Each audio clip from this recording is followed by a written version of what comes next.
ठीक आहे, आपला नेक्स्ट टॉपिक आपण सुरू करूया, दॅट इज हार्मफुल मायक्रोब्स. आणि याच्यामध्ये हार्मफुल मायक्रोब्स दोन तुम्हाला स्पेशली डिटेलमध्ये एक्सप्लेन करून दिलेले आहेत, फंजाय अँड क्लोस्ट्रिडियम. ठीक आहे, तर फंजाबद्दल आपल्याला काय माहिती आहे, आपण याआधी पण खूप स्टडी केलेला आहे. 8वीमध्ये सुद्धा तुम्हाला त्याचे डिफरंट कॅरेक्टर्स बघायला मिळाले. ओके, तर याच्यामध्ये मी एक फ्लोचार्ट ड्रॉ केलेला आहे, जेणेकरून तो टॉपिक आपल्याला हे करता येईल, रिवाइज करता येईल. Spore are present in air. याचे जे स्पोर्स असतात, okay, basically it is reproduce by spore formation. Spore म्हणजे छोटे छोटे जे बीजाणू असतात याचे, ते हवेमध्ये स्प्रेड झालेले असतात, ऑलरेडी हवेमध्ये प्रेझेंट असतात. ओके, आणि ते खूपच टायनी असतात, मायक्रो असतात, त्यामुळे आपल्याला साध्या डोळ्यांनी दिसत नाही.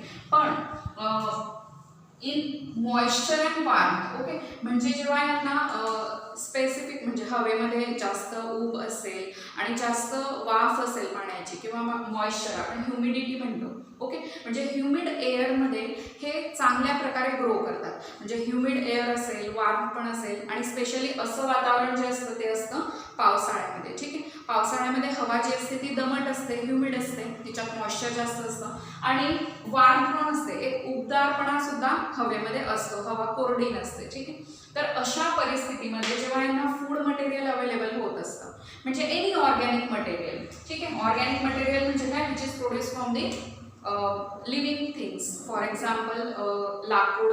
ठीक आहे, लाकूड हे पण लिव्हिंग थिंग्सच मटेरियल आहे and it is organic matter. किंवा आपली जी काही घरातले खाण्याचे पदार्थ असतात, चपाती वगैरे, याच्यावरती काय होत असतं, अशा परिस्थितीमध्ये त्यांना मॉइश्चर आणि वार्म मिळालं आणि न्यूट्रिशन पण मिळालं की ते स्पोर्स जे असतात ते त्या वस्तूवरती जर्मिनेट व्हायला लागतात. Okay, germinates on organic matter. For example cotton, bread etcetera. Cotton, कापूस जो असतो त्याच्यावर सुद्धा. ठीक आहे, आणि रिलीज टॉक्झिन्स कॉल्ड मायकोटॉक्झिन्स. आता हे काय करतात, त्याच्यावरती काही टॉक्झिन्स रिलीज करत असतात. Toxins means such chemical substances which are release by the fungus. Okay, म्हणजे काही केमिकल्स असतात, अशी रसायनं असतात की जी ते स्प्रेड करत असतात, त्या याच्यावरती रिलीज करत असतात त्या वस्तूंवरती. ओके, आणि या टॉक्झिक पदार्थांनाच आपण काय म्हणत असतो, मायकोटॉक्झिन्स. हा शब्द खूप चांगल्या प्रमाणे डोक्यात ठेवायचा आहे, कारण याच्यावरती तुम्हाला एक रिकामी जागा नक्की येत असते. ठीक आहे, the toxins released by the fungus or microbes are called as mycotoxins. तुम्हाला एक्सरसाइजमध्ये पण दिलेली असेल बघा. ठीक आहे, तर मायकोटॉक्झिन्स त्या रसायनांना, त्या केमिकल्सला आपण म्हणत असतो. ओके, हे फंगस जी असते ना, तुम्ही बघितलेली आकृती पण काढलेली बऱ्याचदा फंगसची, अशा प्रकारे तिचे हे स्पोरॅन्जिया जे असतात. ठीक आहे, आणि इथे हायफी असतात. हायफी म्हणजेच काय, द फायबर्स ऑफ फंगस. हे याचे फायबर्स असतात आणि काय करतात, हे जे सपोज हा ब्रेडचा तुकडा आहे, ओके, आणि याच्यावरती ते स्पोर्स जर्मिनेट झाले त्याचे, तर हळूहळू काय करतात, हे जे रूट लाईक स्ट्रक्चर त्यांचं असतं, हे जे फायबर्स असतात ते त्या ब्रेडमध्ये पेनिट्रेट करत असतात, किंवा कोणतीही वस्तू ज्याच्यावरती ते जर्मिनेट झालेले असतात त्या वस्तूमध्ये काय करतात, ते हे फायबर्स जे असतात ते पेनिट्रेट करतात डीपली, आणि तिथून जे आहे न्यूट्रिशन सक करत असतात. ठीक आहे, जे काही पोषण असतं ते तिथून मिळवत असतात, आणि त्यामुळे काय होत असतं, कुठलीही वस्तू ज्याच्यावरती फंगसची ग्रोथ झालेली आहे ती वस्तू युजफुल राहत नाही, नंतर तिचं लाईफ जे असतं ते कमी होऊन जात असतं.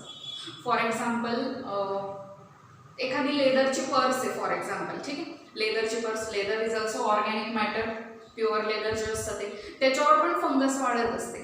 ओके, आणि याच्यावर फंगस वाढली की तुम्ही ती जास्त दिवस यूज नाही करू शकत. ठीक आहे, तिचं लाईफ कमी होऊन जातं, ती लगेच काही दिवसांमध्ये ते खराब होऊन जाते, पर्स वापरण्यालायक राहत नाही. किंवा तुम्ही बऱ्याचदा लाकडाचे तुकडे सुद्धा बघितले असतील, जे पावसात भिजत जर आपण ठेवले तर त्याच्यावरती फंगस वाढत असते. डिस्क लाईक स्ट्रक्चर, असे काळ्या कलरचे, ग्रीन, ऑरेंज वगैरे अशी फंगस त्याच्यावर वाढते, आणि ती काय करत असते, तिथून त्याच्या याच्यामध्ये न्यूट्रिशन सक करून घेत असते, आणि ते न्यूट्रिशन सक केल्यामुळे काय होत असतं की त्या ज्या वस्तू असतात त्या वीक होत असतात. ठीक आहे, म्हणजे वीक इन द सेन्स आपण म्हणतो ना अशक्त होतात, इथे अशक्त शब्द नाही वापरता येणार.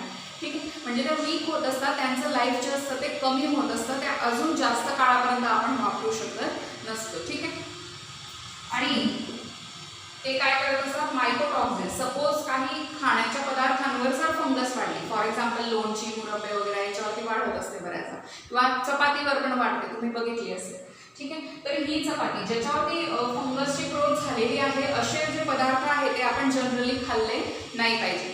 ओके, जनरली काय ते खाल्लेच नाही पाहिजे. का? कारण हे जे मायक्रोटॉक्सिन्स असतात ते जर आपल्या बॉडीमध्ये एंटर झाले, आपण जर ते पदार्थ खाल्ले, त्याच्यावर प्रेझेंट असणारे हे जे केमिकल्स आपल्या पोटात जातात आणि त्याच्यामुळे आपल्याला वेगवेगळ्या टाईपचे आजार होत असतात. ठीक आहे.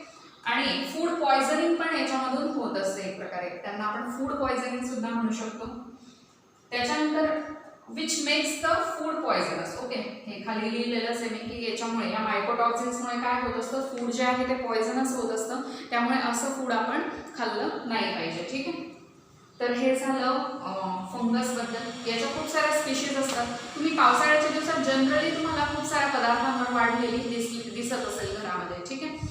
असे ऑरेंज, ग्रीन वगैरे अशा डिफरंट टाईपच्या फंगस असतात. काही फंगस युजफुल असतात. फॉर एक्झाम्पल यीस्ट बघितलं आपण है ना, मागच्या याच्यामध्ये बघितले यीस्ट युजफुलमध्ये. It is also the fungus. ठीक आहे, ती पण फंगस आहे. किंवा आपण पेनिसिलियम बघितलं. पेनिसिलिन नावाचा जो अँटीबायोटिक होता तो सुद्धा एका फंगस पासून प्रोड्यूस केला जातो. ठीक आहे. पण या ज्या प्रजाती आहेत या कशा आहेत, युजफुल आहेत. But not all the species of fungus are useful to us. ठीक आहे, सगळ्याच प्रजाती आपल्यासाठी युजफुल ठरत नाही. काही अशा प्रकारे आपल्याला हार्म पण पोहोचवतात. ठीक आहे, नुकसान पण करत असतात. त्यानंतर नेक्स्ट टॉपिक आपण क्लोस्ट्रिडियमचा बघूया.